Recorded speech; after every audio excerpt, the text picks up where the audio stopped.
A agulha deslizava pela seda como um segredo cochichado no ouvido. Cada ponto era uma prece que eu vinha bordando havia 6 meses. Costuras francesas, bainhas enroladas à mão, pérolas miúdas costuradas uma a uma, até meus dedos ficarem doloridos e meus olhos arderem sob a luz amarelada do abajur. O vestido se espalhava pela minha mesa de jantar como se fosse um pedaço de luar capturado.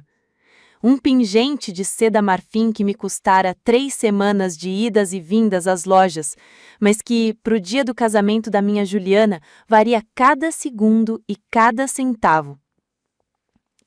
Aos 62 anos, minhas mãos já não tinham a firmeza de quando costurei o meu próprio vestido de noiva, há 40 anos, mas carregavam a sabedoria acumulada de uma vida. Cada prega guardava décadas de memória muscular. Cada dardo era moldado pelos fantasmas das incontáveis reformas que fiz para sobreviver depois que perdi Tiago Barreto. Aquele vestido não era só tecido e linha.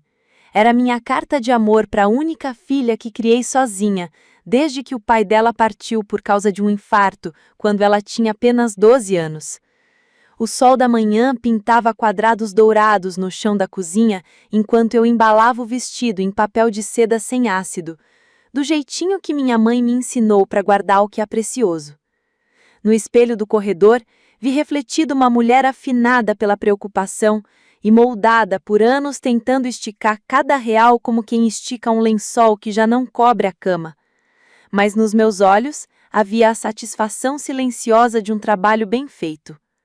Hoje, minha Ju veria o que as mãos da mãe haviam criado no silêncio de noites intermináveis. O Hotel Majestic se erguia à minha frente como um bolo de casamento feito de tijolos e mármore. Só o serviço de manobrista custava mais do que minhas compras de um mês inteiro. Juliana escolhera aquele lugar. Ou melhor, a futura sogra dela escolhera. Eu sabia que minha modesta aposentadoria de professora não suportaria tamanha extravagância, então me ofereci para ajudar com as flores, tentando contribuir dentro do que estava ao meu alcance. Mas Milena Cortés, com aquele sorriso mais fino que lâmina de estilete, respondeu: "Ah, não se preocupe em ajudar, Bianca. Nós cuidamos de tudo." A suíte nupcial fervilhava num caos luxuoso. Milena comandava uma equipe de profissionais como uma general de quartel. Maquiadora com um kit que custava mais do que meu aluguel, cabeleireiro manejando tesoura como bisturi e fotógrafo clicando sem parar, capturando cada instante espontâneo, previamente ensaiado. No centro, minha filha parecia uma boneca de porcelana, linda e silenciosa, enquanto mãos estranhas a pintavam, ajeitavam e mimavam. Juliana sempre fora encantadora, mas agora parecia alguém polida até refletir apenas o que os outros queriam ver. "Mãe", disse ela, com aquele tom que indicava que queria algo, mas já preparava o espírito para se frustrar com o que eu pudesse oferecer. "Você chegou! Ótimo! Estamos quase prontas para o vestido." Levantei a sacola com a reverência de quem segura algo sagrado. 6 meses de noites após corrigir provas, 6 meses guardando cada real, 6 meses sonhando com o instante em que minha filha vestiria seda e renda feitas por minhas próprias mãos. "Eu trouxe o vestido", falei, com a voz mais suave do que planejava. Milena ergueu o olhar, examinando minha sacola como juíza avaliando prova duvidosa. "Ah, o vestido que você fez. Que atencioso." O atencioso saiu da boca dela com o mesmo entusiasmo de quem recebe meia furada de presente no Natal.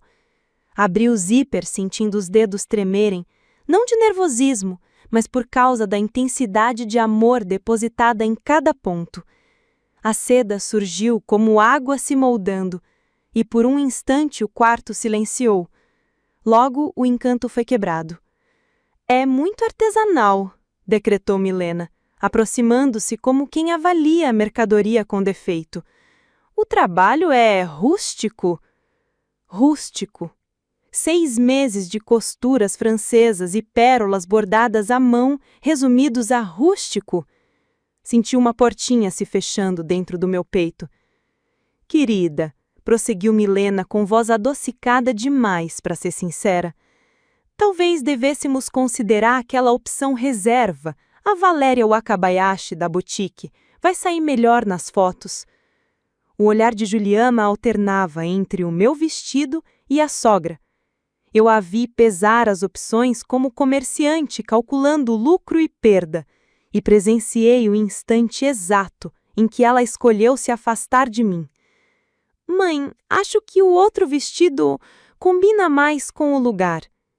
A rejeição perfurou 23 anos de joelhos ralados que tratei, pesadelos que afastei e sonhos que alimentei.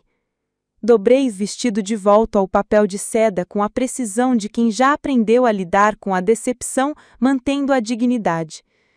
Claro, respondi. O que te fizer feliz.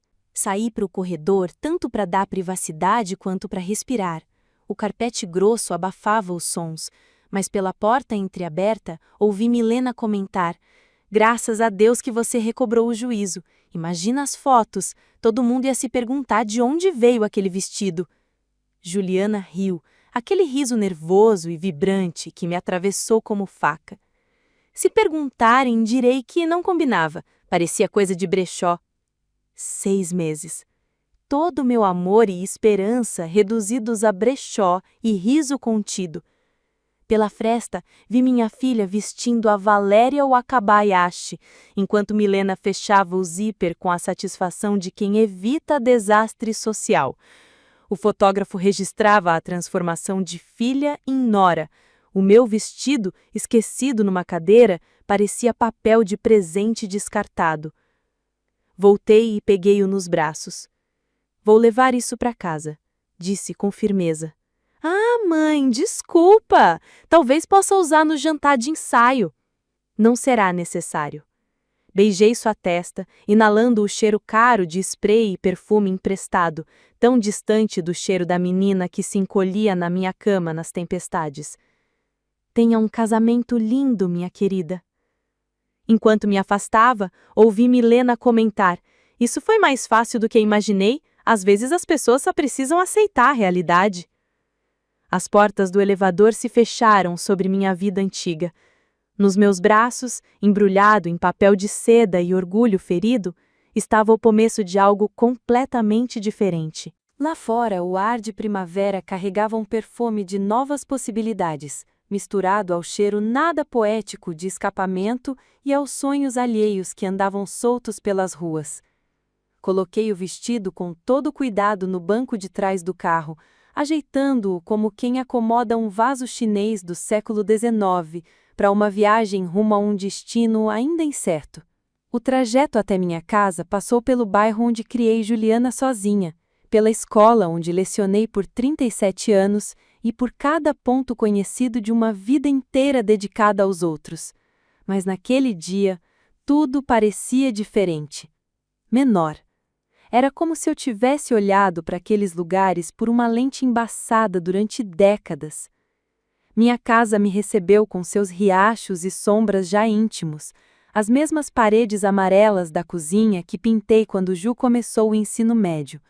As mesmas fotografias mostrando aniversários, formaturas e até terças-feiras comuns, que, de um jeito ou de outro, ajudaram a formar um ser humano.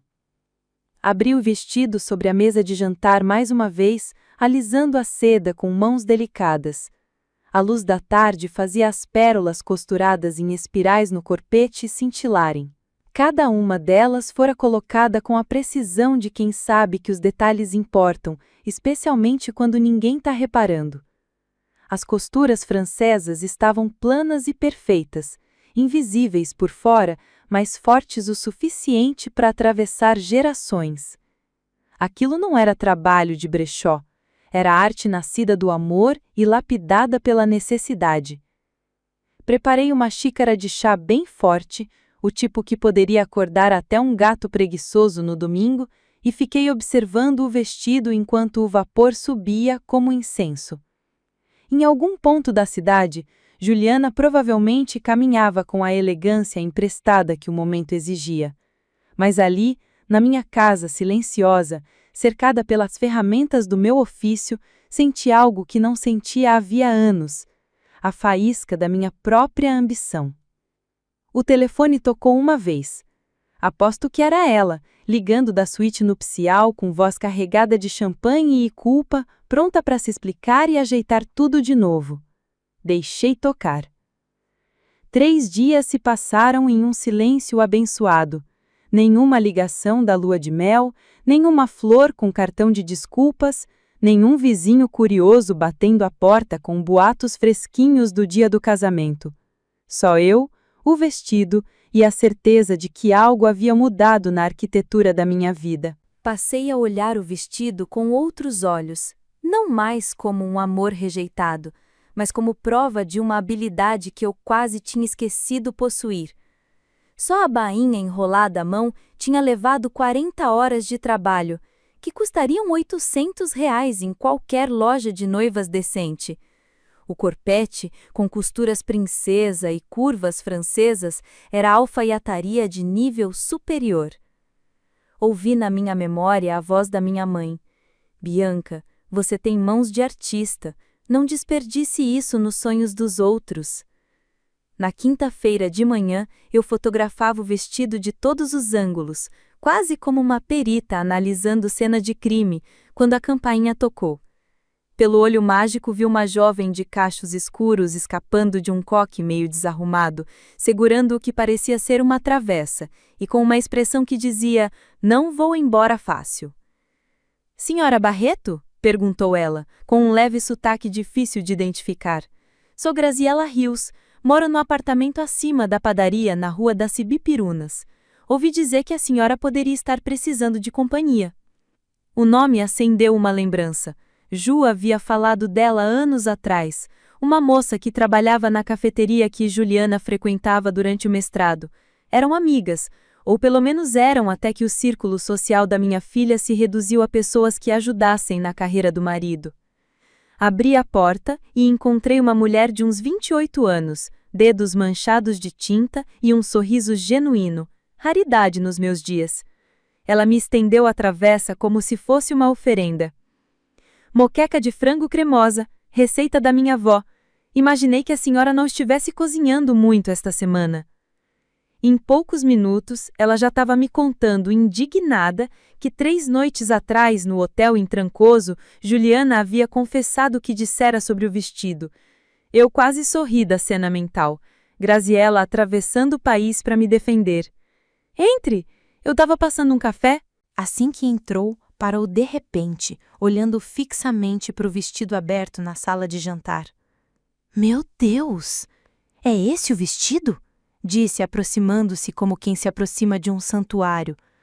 Senhora Barreto, isso é trabalho de museu.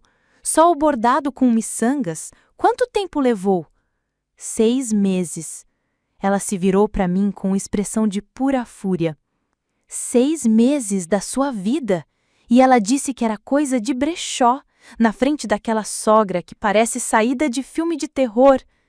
Concordei, sentindo um alívio inesperado por alguém reconhecer o tamanho da traição. Sabe o que isso me lembra? Ela continuou, circulando o vestido como crítica de arte. O vestido de noiva que Jasmine Kawanami usou. Isso é alta costura. Corando levemente, contou que estudou moda por 1 ano, até que o pai adoeceu e ela precisou voltar para ajudar no restaurante da família. Desde então, trabalhava como garçonete e fazia ajustes, mas nunca tinha visto nada assim fora de um museu. Senti no peito algo que não sentia havia muito. Reconhecimento. Respeito profissional. Quer um café? Perguntei. Sentamos na cozinha, a empolgação dela iluminando o ambiente como o sol de inverno atravessando vidro limpo. Ela fez perguntas técnicas, elogiou outras peças minhas e ouviu com atenção enquanto eu falava sobre costuras francesas, mangas sem franzido e casas de botão feitas à mão. Sabe, minha prima Helenice vai se casar daqui a 3 meses. O orçamento dela é inexistente. Ela é assistente social, o noivo dá aula para crianças no jardim de infância e ela anda chorando com isso há semanas. É orgulhosa demais para pedir ajuda à família. É complicado, murmurei, embora algo no tom dela deixasse claro que a conversa estava tomando um rumo bem específico. Ela é mais ou menos da altura da Juliana, continuou Graziella com um ar despretensioso. Talvez um tiquinho mais alta, mas nada que um salto não resolva. A sugestão pairava entre nós como uma ponte esperando para ser atravessada. Olhei para o vestido através do arco, lembrando-me do peso dele em meus braços enquanto o carregava para longe da suíte nupcial da Juliana. Era a seda que nunca sentiu a alegria para a qual havia nascido. Você acha mesmo que ela ia querer usar um vestido rejeitado? Perguntei. Acho que ela choraria de felicidade por usar algo tão lindo, respondeu Graziella com firmeza. A Helenice anda caçando desastres de poliéster na internet por menos de R$ 200. Ela apontou para a sala de jantar. Esse vestido ia fazer ela se sentir uma rainha. Naquela tarde, Graziella levou Helenice para ver a peça. Minha sobrinha, tecnicamente prima de segundo grau, mas quem é que se preocupa com formalidade de grau de parentesco? Helenice sempre foi o espírito livre da família. Preferia o serviço social à advocacia, namorava professores em vez de médicos, dirigia um carro com 15 anos de idade e ainda conseguia mandar dinheiro para os pais todo mês. Aos 31 anos, cada ruga de expressão em volta dos olhos e cada calo nas mãos eram medalhas de honra pelo trabalho voluntário no abrigo. Tia Bianca, sussurrou, usando o apelido que sempre me derretia. Você fez mesmo isso? Fiz para o casamento da Juliana. Assenti, observando o rosto dela oscilar entre admiração, reconhecimento e, por fim, aquele lampejo de raiva protetora por mim. Ela não usou, escolheu outra coisa. Helenice estendeu a mão para tocar a seda, mas recuou, como se fosse um vaso de cristal prestes a cair. Não posso. É lindo demais, caro demais. Isso é de casamento de R$ 50 mil, não de churrasco no quintal com cadeira de plástico. Helenice, falei com firmeza na voz, esse vestido foi feito com amor. Ele foi criado para celebrar um casamento, para fazer alguém se sentir linda no dia mais importante da vida. E esse alguém pode muito bem ser você. Graziella cutucou a prima. Experimenta, vai! E eu repeti. Vai lá, veste. 20 minutos depois, Helenice estava diante do espelho do meu quarto transformada. O vestido caía como se tivesse sido feito sob medida para o seu corpo. A seda fluía sobre suas curvas com uma suavidade quase teimosa. O tom marfim aquecia sua pele morena e as pérolas costuradas à mão brilhavam como estrelas tímidas no céu. A voz dela falhou. Pareço uma noiva de verdade. Você parece você mesma, respondi. Só que em versão deslumbrante.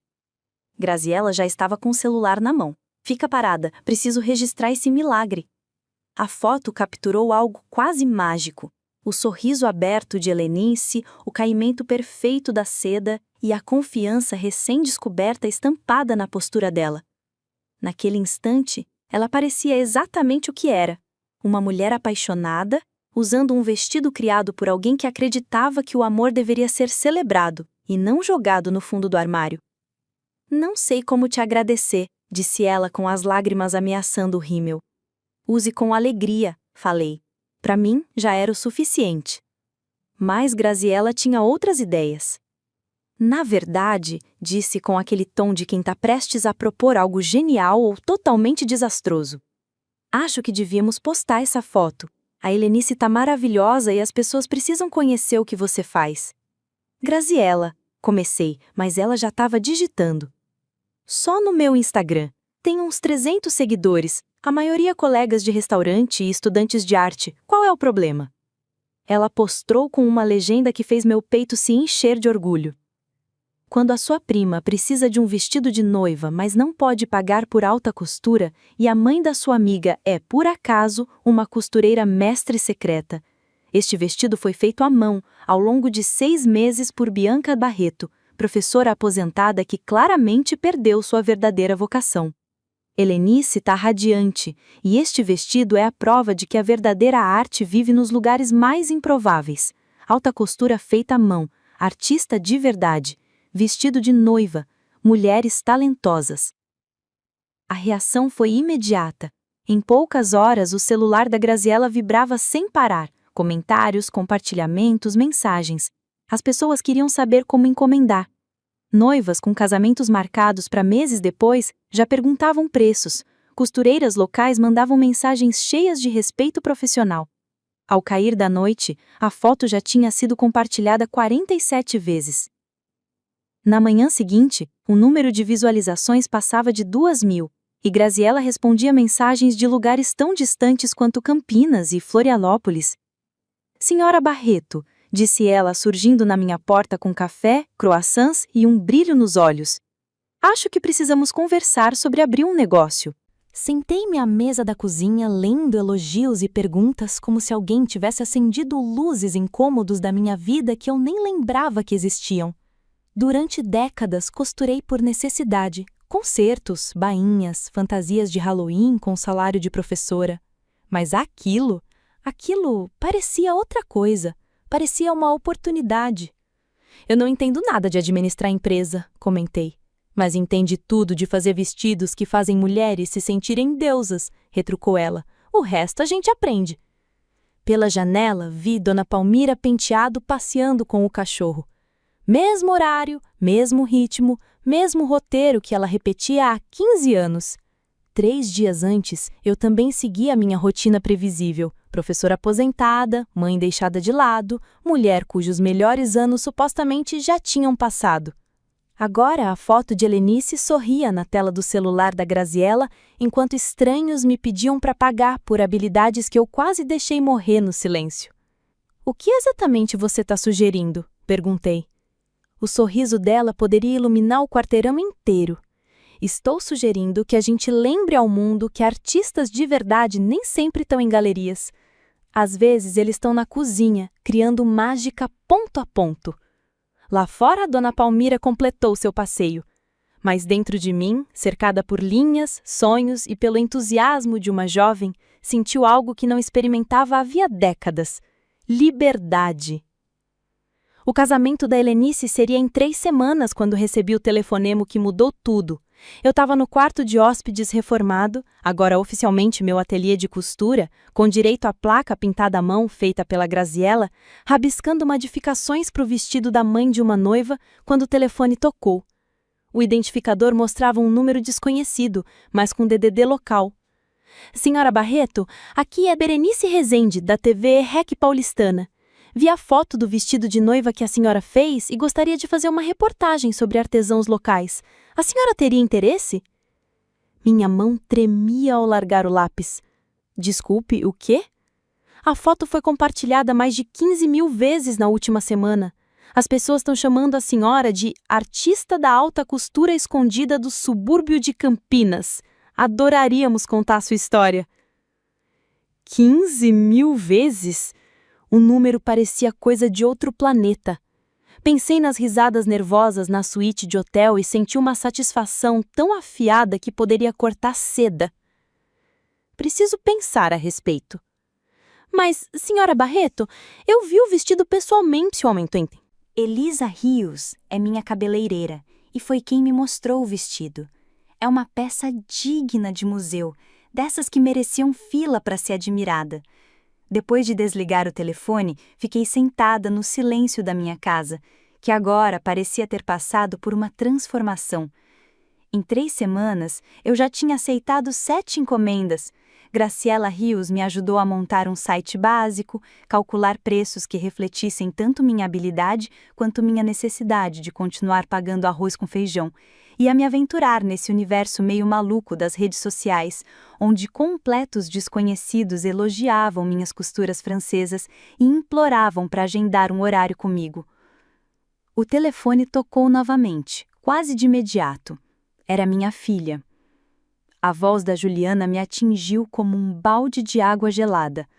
Não nos falávamos desde o casamento, embora eu soubesse pelos canais paralelos da família que a lua de mel tinha sido perfeita e que ela e o Maurício Azevedo estavam se adaptando maravilhosamente à vida de casados. Olá, Ju. Mãe, A voz dela já trazia aquele tom meio ofegante que denunciava um pedido vindo disfarçado de oferta. Eu soube da entrevista no jornal e de toda a atenção que você está recebendo com a costura. Acho maravilhoso. E você? Claro. Eu sempre soube que você tinha talento e pensei que talvez pudéssemos nos encontrar para almoçar. Tenho algumas ideias para te ajudar a expandir esse pequeno negócio. Pequeno negócio?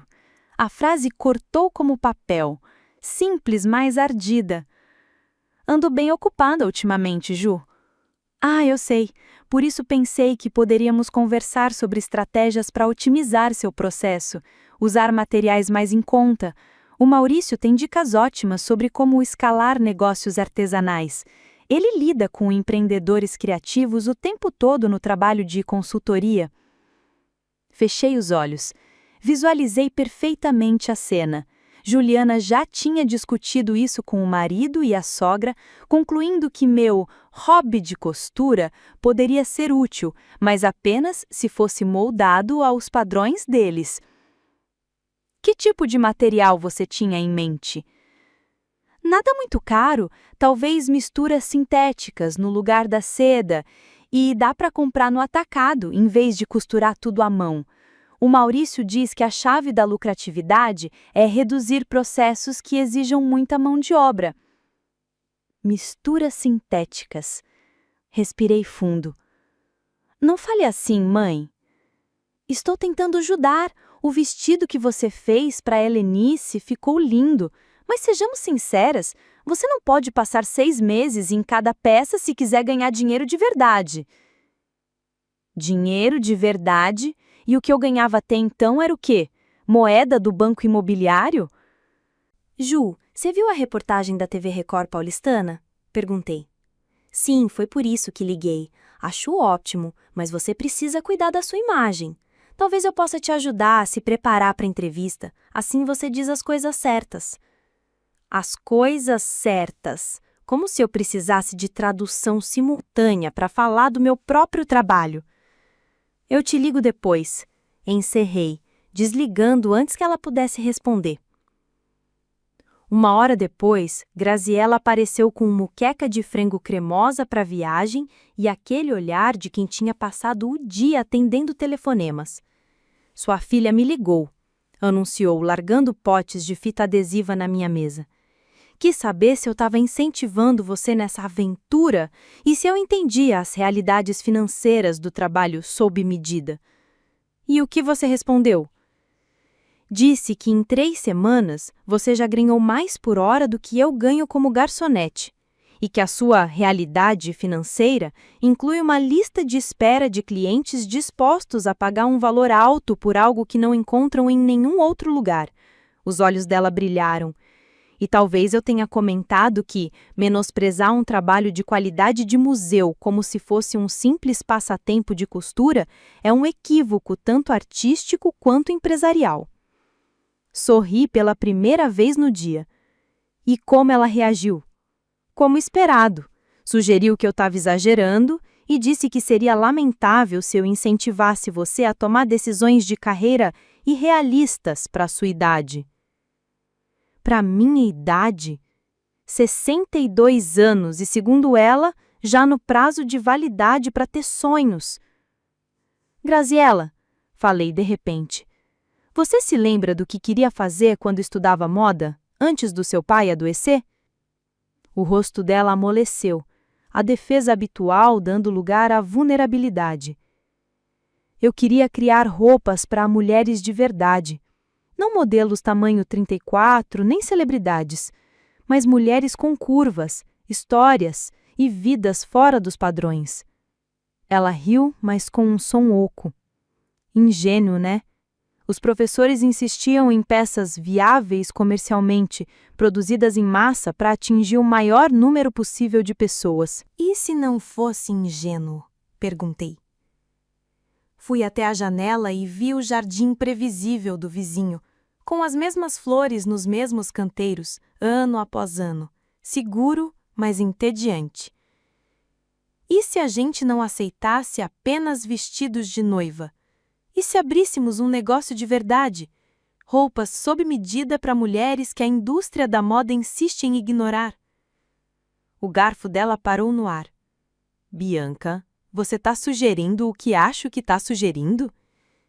Estou sugerindo que uma professora aposentada e uma ex-aluna de moda podem entender muito bem o que mulheres reais querem vestir. Talvez o mercado precise de algo diferente, com alma. O silêncio que se seguiu veio carregado de medo e possibilidades. Precisaríamos de capital, disse ela por fim. Equipamentos, espaço, materiais, licença, marketing além do Instagram. Tenho alguma economia e tenho esta casa. Posso fazer um empréstimo usando-a como garantia. Bianca, essa é a sua segurança. Não, Graziella. Minha rede de segurança era a minha aposentadoria como professora que mal cobre as contas. Esta casa tem sido mais prisão do que proteção. Ela me encarou, avaliando se era coragem ou loucura o que via. E como chamaríamos isso? Uma empresa de roupas personalizadas, criada por uma professora aposentada e uma ex-estudante de moda fugitiva no subúrbio de Campinas. Sorri. Pensei no rosto de Helenice se olhando no espelho, na alegria de criar algo único para alguém que realmente valoriza, no nervosismo de Juliana, no olhar desdenhoso de Milena Cortez, e nos anos que passei me diminuindo para caber nas expectativas dos outros. Bordado, respondi. Roupas personalizadas, feitas por mulheres que entendem que cada corpo carrega uma história que merece ser contada e celebrada. O sorriso de Graziella começou tímido, mas foi crescendo como o sol esquentando o café da manhã de domingo. Trabalho com linha, eu gosto, disse ela, pegando o celular. Estou pesquisando no Google sobre requisitos para licenças comerciais. Graziella, espera, a gente está mesmo fazendo isso? Perguntei. Ela levantou os olhos da tela, o entusiasmo dando lugar a uma expressão mais profunda e determinada. Bianca, há 3 semanas você era uma professora aposentada cuja filha a tratava como um fardo constrangedor. Hoje, é uma artista disputada com lista de espera e ainda tem uma entrevista marcada na TV para a próxima sexta-feira. Amanhã? Deu de ombros. Amanhã vamos mudar a indústria da moda, um vestido personalizado por vez. Na manhã seguinte, acordei antes do amanhecer e fui direto ao meu ateliê. O vestido da Helenice estava no manequim, como uma promessa já cumprida. Sob a luz suave, cada ponto, cada miçanga, cada detalhe que eu havia escolhido mostrava o cuidado que eu coloquei para criar algo verdadeiramente especial. Esse vestido jamais ficaria esquecido num armário ou seria tratado como roupa de brechó. Seria usado por uma mulher que reconhecesse o próprio valor, fotografado por quem soubesse enxergar a arte de longe e lembrado como o início de algo extraordinário. Fiz café, me sentei à máquina de costura e fiquei cercada por rolos de seda, caixas de botões vintage e gavetas cheias de linhas de todas as cores possíveis. Meu celular mostrava 17 novas mensagens de clientes interessados, 3 ligações de repórteres e uma mensagem da Graziella. Encontrei um espaço comercial no centro. Quero visitar hoje à tarde. Também havia uma mensagem de voz da Juliana. Sua voz tinha aquela mistura de preocupação e frustração que só a filha sabe dosar. Mãe, fiquei pensando na nossa conversa de ontem. Acho que você deveria ser mais cautelosa com isso. Começar um negócio na sua idade, ainda mais algo tão arriscado. Talvez devêssemos falar com o Maurício e fazer um plano. Me liga. Apaguei, sem ler de novo. A entrevista com a Berenice Rezende estava marcada para sexta à tarde. O casamento da Helenice seria no sábado.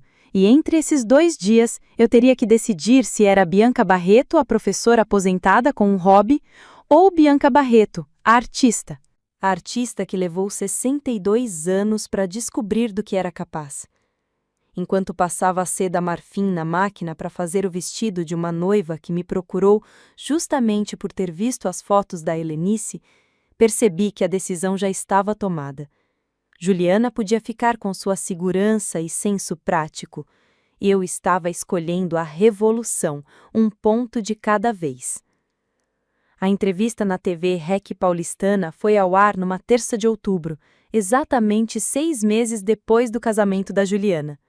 Assisti do apartamento de Graziella, em cima da padaria, cercada por amostras de tecido e rabiscos de planos de negócio, enquanto ela soltava comentários que me faziam rir até doer a barriga. "Olha só você!" disse ela, vendo-me na tela explicar a diferença entre bainhas à máquina e bainhas enroladas à mão. "Parece que nasceu dando entrevista." Na tela, eu mostrava o trabalho com miçangas no vestido da Helenice, agora peça de destaque no nosso portfólio, enquanto Berenice perguntava sobre minha trajetória. A mulher da TV parecia confiante, profissional e apaixonada. Nada lembrava a mãe esquecida por alguém ou a professora aposentada que preenchia o tempo livre com costura. A história de Bianca Barreto é inspiradora, narrava Berenice sobre imagens do meu ateliê. Depois de 37 anos como professora, ela encontrou uma nova vocação, criando vestidos sob medida que rivalizam com os melhores estilistas do mundo. Sua lista de espera agora chega a 8 meses e recentemente firmou parceria com Graziella Rios para lançar a Fios e Tramas, uma boutique dedicada a roupas personalizadas para corpos femininos reais.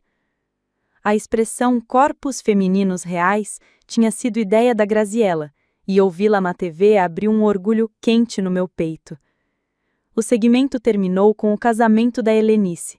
O vestido se movia como luz líquida de estrelas enquanto ela dançava, radiante, provando que elegância não tem nada a ver com etiquetas caríssimas, e sim com amor genuíno. O telefone da Graziella tocou antes dos créditos finais. Em uma semana, vieram 47 novos contatos, 3 pedidos de clientes de fora do estado e até um documentarista querendo contar nossa história. O mais importante? Assinamos o contrato da loja no centro. Graziella encontrou um espaço iluminado, com janelas altas, lugar para várias máquinas, área de provas e até uma mini galeria para expor as peças finalizadas. No dia seguinte à assinatura, Juliana ligou. Mãe, vi a entrevista. Foi bem legal. Mas o Maurício acha que você está se expondo demais. Ele se preocupa com promessas que talvez você não consiga cumprir. Eu estava ajustando um corpete de seda larja e segurei o telefone entre o ombro e a orelha, posição que meu quiroprático certamente desaprovaria. Que promessas exatamente? Perguntei. A lista de 8 meses, parece demais. E a experiência da Graziella com negócios é limitada. O Maurício acha que vocês estão tomando decisões rápidas demais. Suspirei. O mundo parece achar que genro é sinônimo de oráculo. Juliana, eu tomo decisões há 40 anos a mais do que o Maurício vive. Não foi isso que eu quis dizer. É que abrir uma empresa é complicado. Tem responsabilidade civil, impostos, seguros. Eu entendo, interrompi, talvez mais áspera do que queria. Entendo que em 6 meses, a Graziella e eu criamos algo lindo e rentável, enquanto vocês passaram o mesmo tempo tentando me convencer de que sou velha demais para saber o que faço. Do outro lado, silêncio.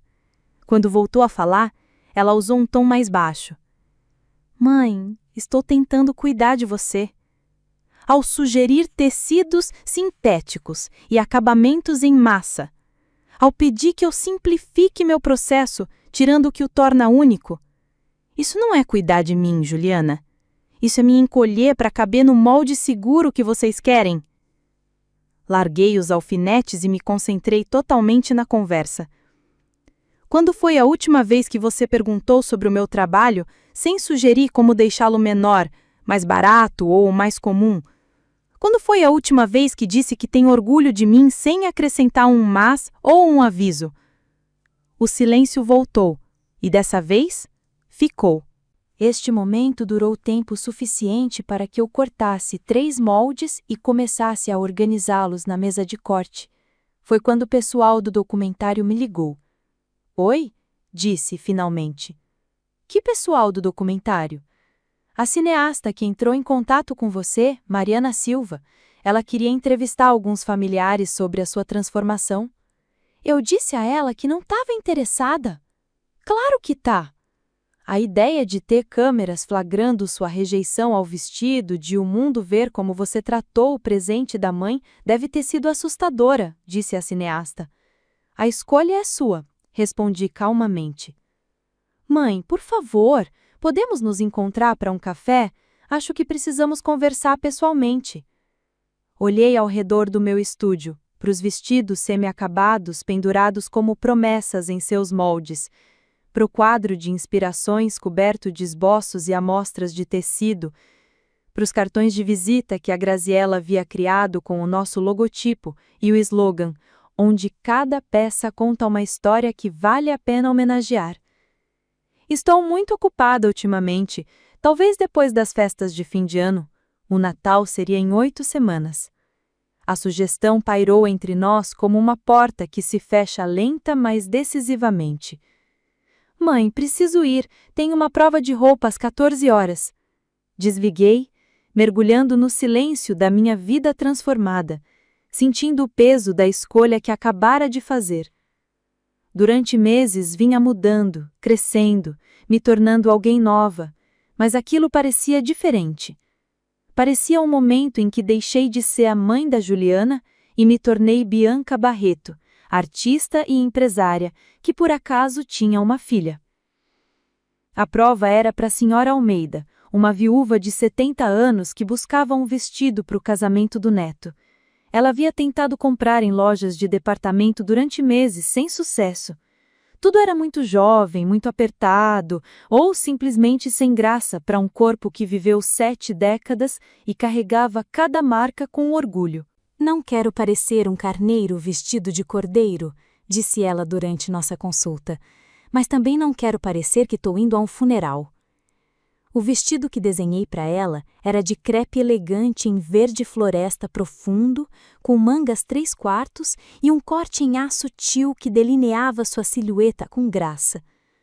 Botões forrados costurados à mão desciam pelas costas e acrescentei um delicado bordado de miçangas no decote que captava a luz sem pedir atenção. Quando a senhora Almeida saiu do provador e ficou parada diante do espelho triplo por um longo momento, silenciosa, disse: Senhora Barreto, eu pareço eu mesma, mas a melhor versão de mim. Esse é o objetivo, respondi, ajustando levemente a bainha. Honrar quem você é e não escondê-la. Minha nora sugeriu que eu comprasse algo online, disse que seria mais barato e prático. A senhora Almeida alisou a saia com mãos reverentes. Ainda bem que não a ouvi. À medida que novembro aproximava o início do inverno, a reputação da Fios e Tramas crescia além do que eu ousava imaginar. A equipe do documentário nos acompanhou por 2 semanas, registrando o processo de criação de peças personalizadas e entrevistando clientes que falavam com emoção genuína sobre se sentirem bonitas consigo mesmas pela primeira vez em anos. Graciela cuidava da parte comercial com uma competência que me fazia agradecer a intuição de tê-la como sócia. Ela negociava com fornecedores, organizava a nossa agenda e atendia aos pedidos da imprensa com a habilidade de quem aprendeu a se virar nos restaurantes, mas sonhava alto. Contratamos 2 costureiras, ambas com mais de 50 anos, demitidas de fábricas que consideraram suas habilidades obsoletas. Vê-las redescobrir sua arte naquele estúdio iluminado era como testemunhar renascimentos. O espaço virou refúgio para conversas que jamais imaginei ter. Mulheres falavam de seus corpos não como problemas a resolver, mas como histórias para celebrar. Sabe o que eu mais amo aqui? Perguntou Wanda, advogada de 45 anos, experimentando um paletó desenhado para se adequar à sua silhueta pós-mastectomia. Ninguém age como se meu corpo fosse errado por existir. O paletó serviu perfeitamente, profissional e feminino, sem tentar esconder ou compensar nada. O reflexo de Wanda mostrava uma mulher pronta para comandar tribunais ou reuniões, confortável consigo mesma e com um tecido sob medida. 2 semanas antes do Dia de Ação de Graças, uma notícia mudou tudo. A revista São Paulo Moda publicou uma matéria chamada A Costureira que Roubou o Natal, um trocadilho que fez Graziella gemer, mas trouxe enorme atenção. O artigo detalhava a minha jornada do vestido de noiva rejeitado até o negócio próspero, com fotos de antes e depoimentos de clientes que pareciam cartas de amor ao artesanato. Mas foi a barra lateral que fez meu telefone tocar sem parar por 3 dias. Sob a manchete "O vestido que deu início a tudo", a revista revelou a história completa do casamento da Juliana. Como eu passei 6 meses criando um vestido de alta costura apenas para minha própria filha rejeitá-lo como se fosse de brechó. Conseguiram fotos do vestido e da reação dela, mas com gentileza borraram seu rosto nas imagens publicadas. A reação do público foi imediata e avassaladora. Redes sociais explodiram com apoio à mãe que transformou rejeição em revolução, o bordado. Helenice virou trending topic no Twitter. Blogueiras escreveram sobre preconceito contra a idade na indústria criativa e o valor do artesanato. O mais surpreendente foram as encomendas de mulheres que mencionavam querer apoiar um negócio que honra e não despreza a geração das suas mães. Graziella me encontrou no estúdio no 3º dia daquele caos midiático, sentada à máquina de costura com lágrimas escorrendo enquanto trabalhava em uma bainha simples. "Bianca, que houve? Que publicidade incrível! Estamos com a agenda lotada até o próximo verão." "Eu sei", respondi, enxugando os olhos. "Mas não é por isso que eu tô chorando." "Então por quê?" Larguei a agulha e me virei para encará-la. "Porque há 37 anos, quando Juliana nasceu, eu sonhava em ser o tipo de mãe da qual ela pudesse se orgulhar. Trabalhei em 2 empregos para que ela tivesse condições de pagar a faculdade. Abri mão de todos os luxos para lhe oferecer oportunidades que eu mesma jamais tive. E em algum momento esqueci que ela também deveria sentir orgulho de mim." Graziella Rios sentou-se ao meu lado no banquinho, com uma expressão de quem estava prestes a revelar um segredo de receita de família.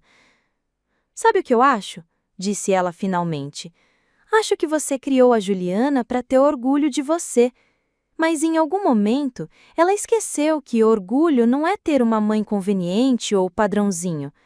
É ter uma mãe corajosa o suficiente para se tornar exatamente quem ela nasceu para ser."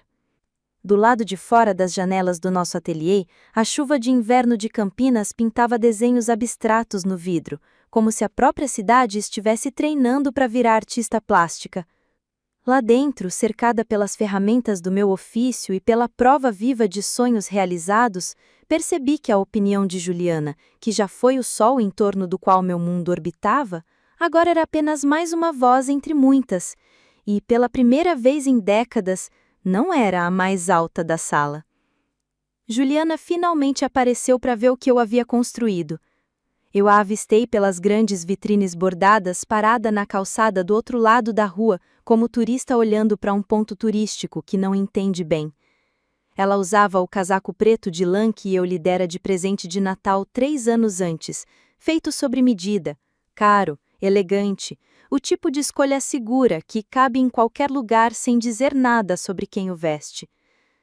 Por 20 minutos, ela ficou ali, enquanto eu trabalhava com Dona Palmira Penteado na prova de um vestido de festa.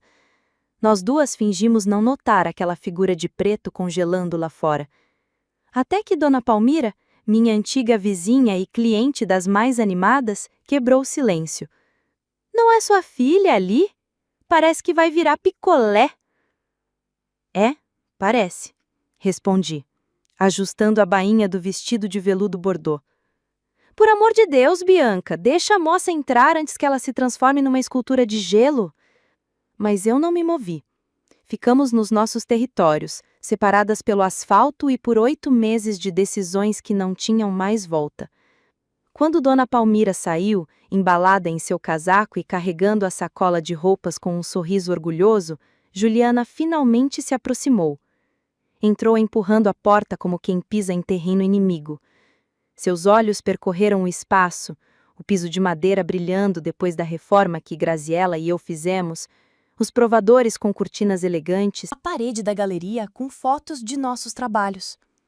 Mãe, disse ela num tom mais baixo do que eu lembrava. Ju. Ela caminhou como visitante de museu, parando na mesa de corte onde eu trabalhava num vestido de réveillon para uma cliente que queria se sentir deslumbrante aos 68 anos. A seda prateada refletia a luz da tarde.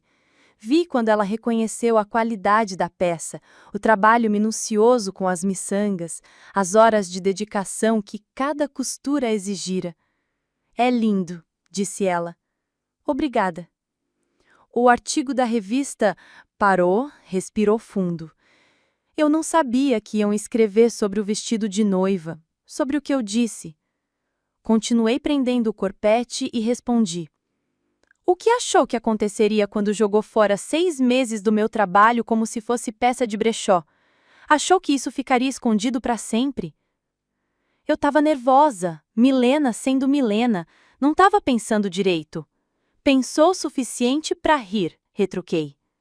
As palavras caíram entre nós como alfinetes. Ela se encolheu. Já pedi desculpas, liguei, mandei flores.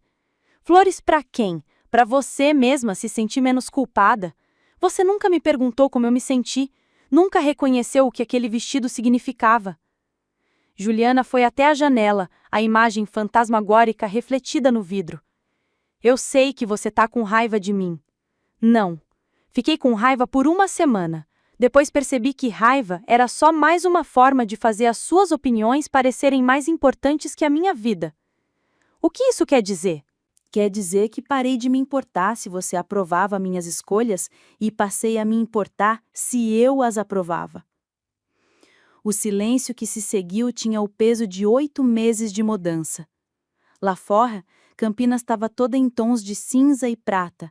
Aqui dentro, nosso ateliê brilhava suave, cheio de provas de um trabalho que realmente importava. O documentário sai mês que vem, disse Juliana de repente. Mariana Silva me ligou de novo, que incluía entrevistas nossas, falando sobre nossa reconciliação. Nossa, o quê? As bochechas dela coraram. Eu disse que estávamos resolvendo as coisas, que você me perdoou e que estávamos mais próximas do que nunca. Olhei para minha filha, essa mulher que criei, por quem me sacrifiquei, que amei com a intensidade que só mãe entende, e senti apenas uma clareza serena. Você disse a um documentarista que eu te perdoei, sem nunca perguntar se era verdade. Então você não me perdoou. Os olhos dela pediam absolvição, como se o amor materno fosse passe livre para apagar qualquer ferida. Juliana, falei suavemente, perdão não é algo que você possa declarar em meu nome, mas você é minha mãe. Sim, e por 62 anos acreditei que isso significava engolir cada mágoa, desculpar cada ofensa, fingir que suas necessidades eram mais importantes que minha dignidade. Mas mãe também é ser humano, com sentimentos que merecem respeito. A postura dela quebrou. Então você nunca vai me perdoar. Eu tenho que pagar por um momento de fraqueza para o resto da vida? Um momento?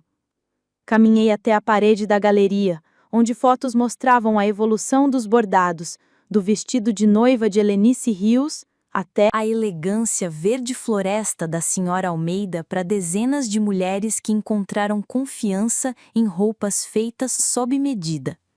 Não foi um momento, Juliana. Foram anos me tratando como se eu fosse uma vergonha, ignorando minhas opiniões, assumindo que o julgamento do seu marido valia mais do que a minha experiência. Isso não é verdade. Quando foi a última vez que você me pediu conselho sobre algo importante? Quando foi a última vez que me visitou sem precisar de um favor? Quando foi que me apresentou para os seus amigos como alguém de quem você se orgulha e não como alguém que você precisa justificar? Cada pergunta caía como ponto bem dado na costura da nossa relação, revelando um padrão que eu nunca tinha parado para enxergar com clareza. Ela parou, mexendo na alça da bolsa cara com as mãos inquietas. Não sei como consertar isso. Talvez nem precise ser consertado, respondi. Talvez só precise ser aceito do jeito que está.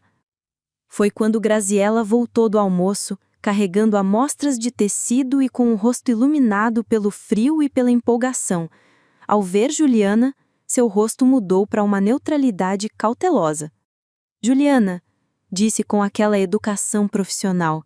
Que bom te ver, Graziela. A voz de Juliana carregava aquele frio cortante que ela reservava para pessoas que não considerava dignas. Vejo que os negócios estão indo bem. Mais do que bem. Vamos abrir uma segunda unidade em São José dos Campos no ano que vem. Vi Juliana processar a notícia, percebendo que a garçonete que ela desprezara por se impor era agora minha sócia em um negócio que valia mais do que o marido dela ganhava com consultoria. Parabéns, Graziela. Você conseguiu. Obrigada. Graziela largou as amostras e foi até a mesa de corte, criando uma barreira invisível entre Juliana e eu. Bianca, a investidora adorou seu portfólio. Quer apresentar trabalhos nossos na edição de primavera da revista dela, falando sobre mulheres empreendedoras com mais de 50 anos. Mulheres empreendedoras com mais de 50 anos. Frase inimaginável para mim 1 ano atrás, quando ainda me definia só como mãe da Juliana, viúva do Tiago e professora aposentada preenchendo as horas vagas com hobbies. Juliana observava a conversa absorvendo a realidade. Não se tratava do pequeno projeto de costura da mãe que precisava de ajustes, era um negócio real, tocado por mulheres que conheciam seu valor e exigiam respeito pela sua expertise. Preciso ir, disse Juliana de repente. Vejo que você está ocupada, mãe. Parei-a na porta. Quero que você entenda uma coisa. Eu não te odeio, não desejo mal para você, mas também não preciso da sua aprovação, nem da sua liderança, nem da sua versão de cuidar de mim. Olhei para aquela mulher que tinha meu DNA, mas não meus valores, que herdou minha teimosia, mas não meu respeito pelos sonhos alheios. Isso nos deixa como 2 adultos que, por acaso, são parentes.